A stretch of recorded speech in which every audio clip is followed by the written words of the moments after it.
What's going on, guys? I am Toxic Jordan. Welcome back to the channel. So today we are going to be taking a look at this new Angel Dabura event that has come out for Halloween here. I don't normally cover story event missions and things like that, or story events in general. But I did want to cover this one because they're doing something a little different here with the missions. If we take a look at it, there's actually like some damage requirements that we have to hit in this event. I'm not sure how easy or difficult that's going to be because I haven't jumped into the stage myself yet. But I did just want to take a look at it because it looks like there are a few, different type of missions. So the first thing that we're going to go ahead and do is just run the first stage here. We are getting additional drop bonuses from Otherworld Warriors, so you're going to want to be using as many Otherworld Warriors as you can with as many LRs as possible. So we'll go ahead and run this team. This should get us through this first event just fine. I'm going to go ahead and use our support memory here to get some extra drops if possible as well. Okay, all kinds of question marks here. I think the question marks, it said in the event details that the question marks would be attack boosting support items. So let's see what these end up being. I actually probably should have gone the other way. I could have gotten 3. This should work though. Do that. Okay, so they are support items. I'm not sure exactly which attack boosting items they're going to be. I assume they're like World Tournament announcers. I guess we'll have to see after we get through the event here.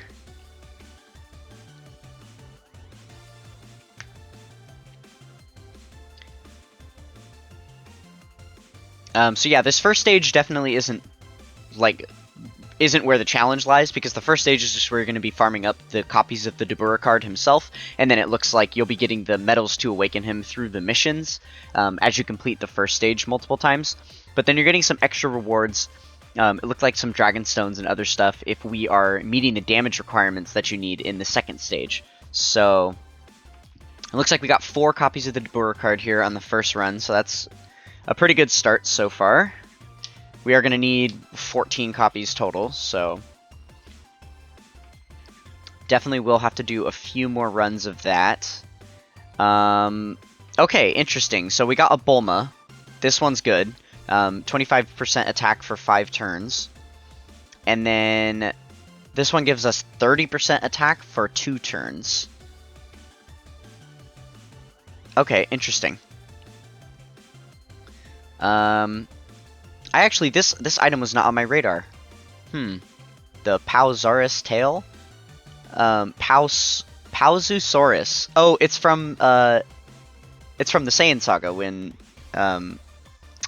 Kid Gohan is eating the dragon tail. I think that's what that's from. But okay, yeah, so let's take a look at the missions real quick.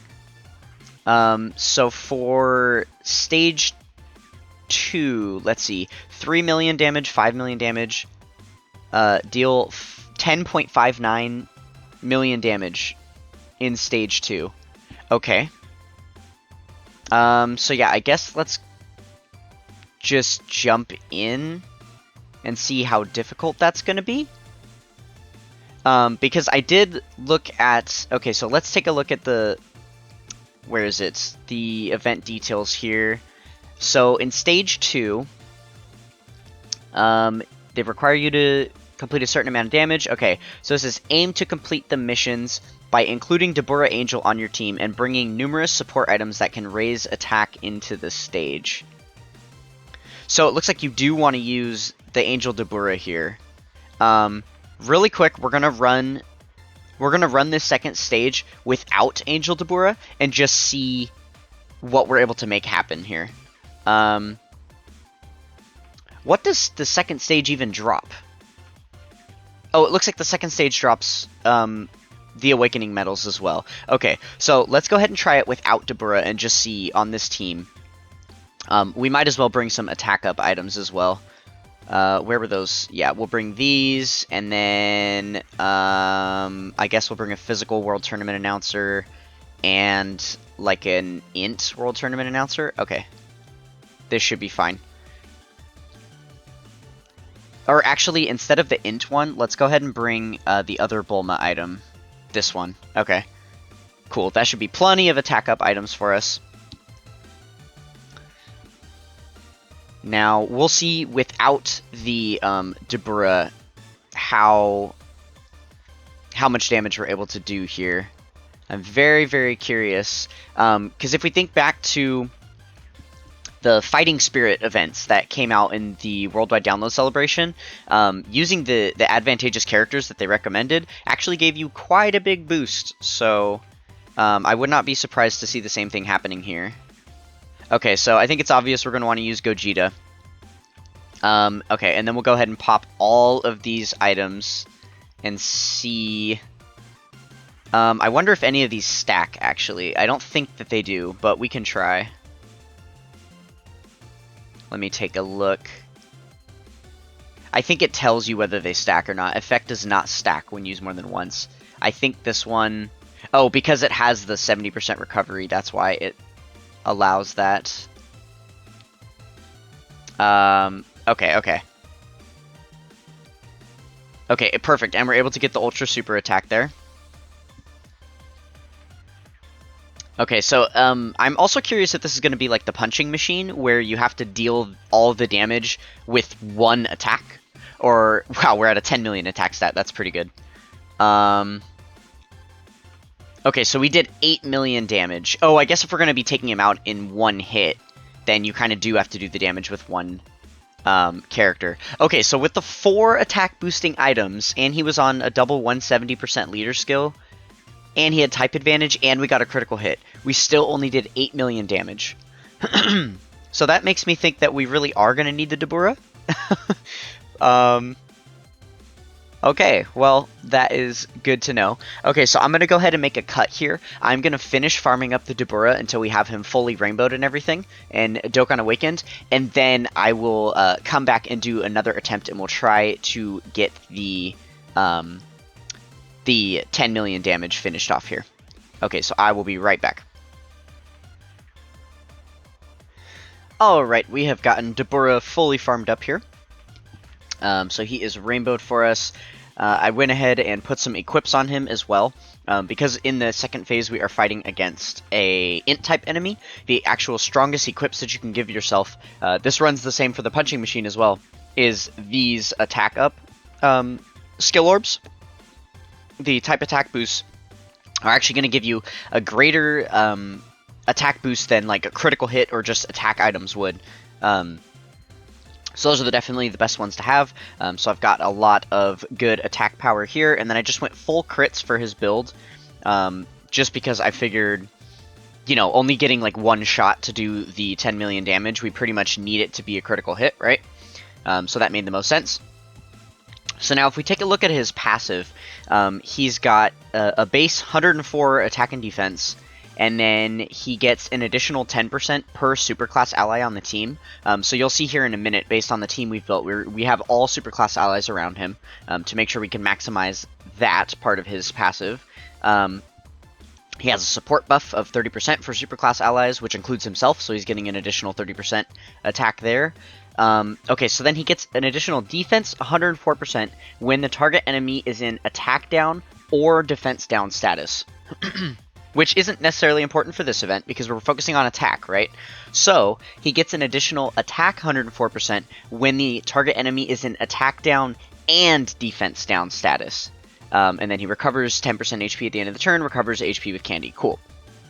So, the main thing we want to make sure of is that we get that additional 104 attack for the attack and defense being lowered on the enemy. The problem is, usually what you need to do in order to lower the enemy's attack and defense is you have to attack them, because usually that's a super attack effect. But this enemy goes down in one hit, so you can't attack them or the event will end.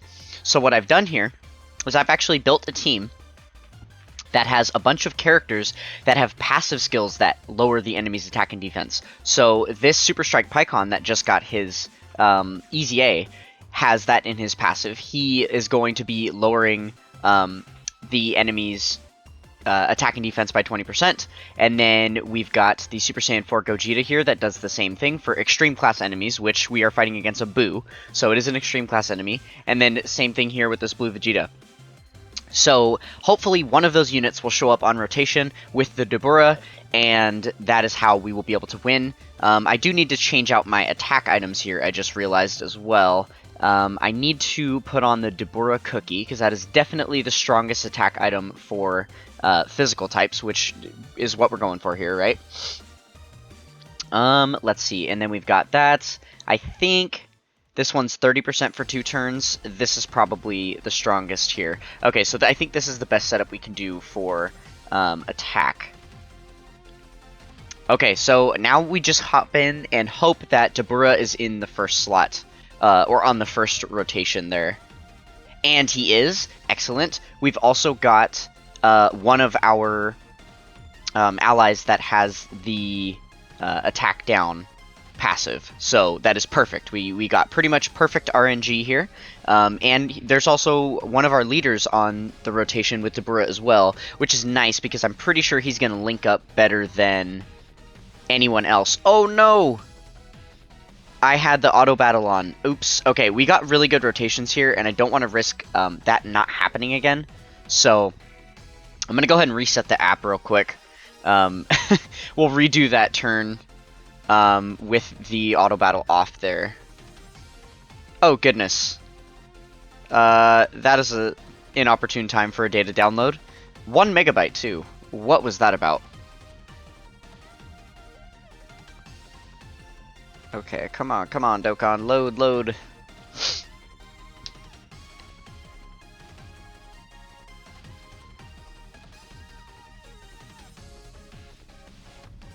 Okay. Hop back in here. Okay, there we go. Okay, so it actually appears Dabura does not link with him at all. I thought they would have at least shared the Otherworld Warriors link. Wow, interesting. Okay, so let's start using some items here. So we want to use both Dabura cookies so that we can get as many physical orbs on the board as possible. Even though the 5% part doesn't stack, unfortunately. There we go. That's going to be quite a few. It looks like we're going to get 13 orbs there. And then we'll go ahead and use all these other attack items. And now we can see there in the upper left corner, if we check it out, the Boo is in attack down and defense down status. So the Dabura has access to his full passive right now. He's going to have absolutely all of it. Oh! I didn't realize that Dabura also has a unit super attack. Let me take a look at what that is really quick. So when there's a Pycon on the team, we raise attack and defense for 1 turn and lower attack. Interesting. Okay, it's not going to make a difference for the instance of this event, but kind of cool that he has that. Okay, so let's go ahead and do this. Very nice. And okay, let's see if we can reach that 10.59 million. Only a 5.6 million attack stat, but he is supposed to be the advantageous character, so oh, wow. Yeah, we blew that out of the water. That's 26 million. Okay, very, very easily done. Definitely not that difficult. So yeah, I would say that is a really good strat to make sure that you can get that extra 100% out of his passive by having a unit on the team that, in their passive skill, lowers the enemy's attack and defense. That is going to help you out quite a bit, I think. That extra 100% goes a long way, for sure. And with that, you're definitely not going to need to have, you know, all the best equips on him, and have all of those awesome attack items, and have, you know, such and such things. And he was only on 170% leader skill too, which is nice. You probably could end up putting him on a nuke team if you wanted to as well. Again, it would just be RNG to make sure that you have the right units on rotation with him. So there we go. I believe we got the rest of the missions done here. Sweet. Because we cleared it with a Dabura cookie that you actually need to use in order to get that mission done. Interesting. And then with the Angel Dabura, and we got the max damage there. Okay, so that is pretty much it for that Halloween event there. Yeah, so the Dabura seems a little mid. Usually these Halloween event characters don't get good until after their EZAs. So it'll be interesting to see what he is capable of doing in other events. But yeah, that will be to come, I guess. So I hope you guys enjoyed this one. If you did, then consider being a part of the Toxic Tribe with a like, comment, and subscribe on the video. we just passed 100 subscribers on the channel. So I guess the next goal is to head toward 200. Hopefully we can get there even quicker than we made it to our first 100. Thank you guys so much for your continuous support, and I will catch you in the next one. Peace.